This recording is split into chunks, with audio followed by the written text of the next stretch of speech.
Okay, so what we need to do on this, I'm recording this. Have you ever done this before for this with this class? Everybody say hi. Hi. That was just not enthusiastic at all. Right.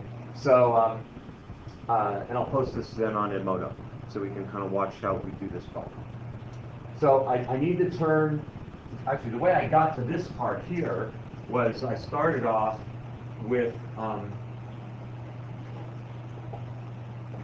this mess right here,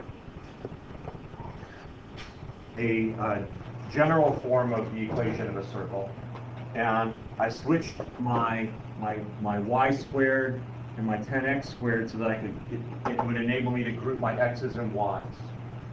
Because what I need to do is I need to get it into standard form so that I can easily find the hk and the r. So we switched the y squared and the 10x so that I have my x's grouped together and my y's grouped together, and it looked like this.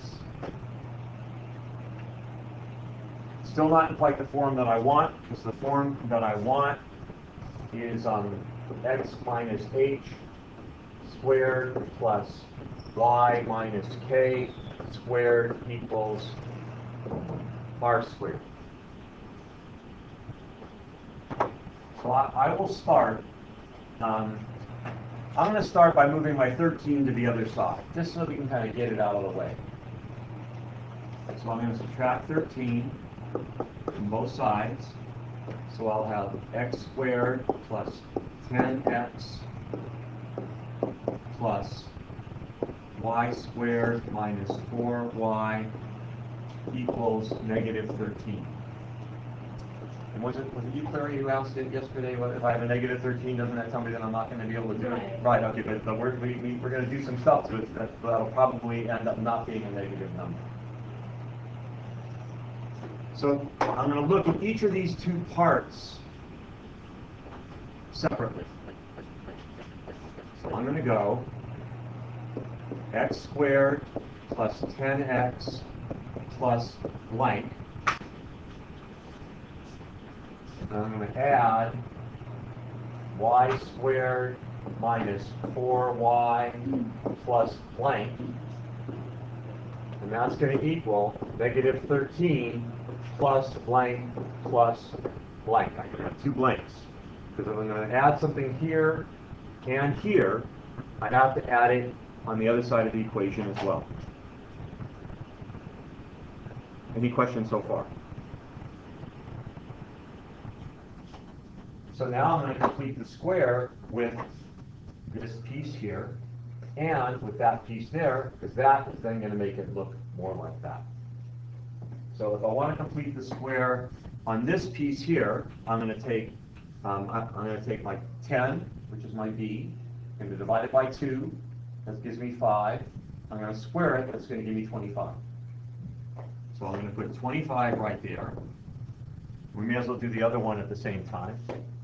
So if I have negative 4, and I divide it by 2, I have negative 2. I square it. It gives me positive 4. So I've added 25 here and 4 there. So I'm going to add 25 over here and 4 over here on this side too. This piece here now translates into x plus 5 squared.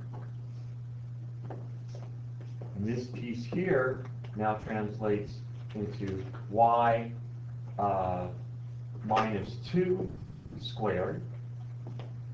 And that's equal to, well, 25 and 4 is 29, minus 13 would be 16.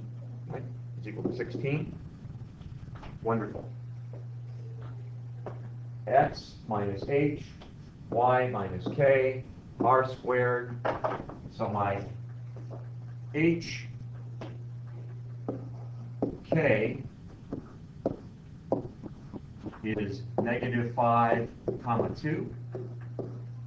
And my r is the square root of 16, which is 4.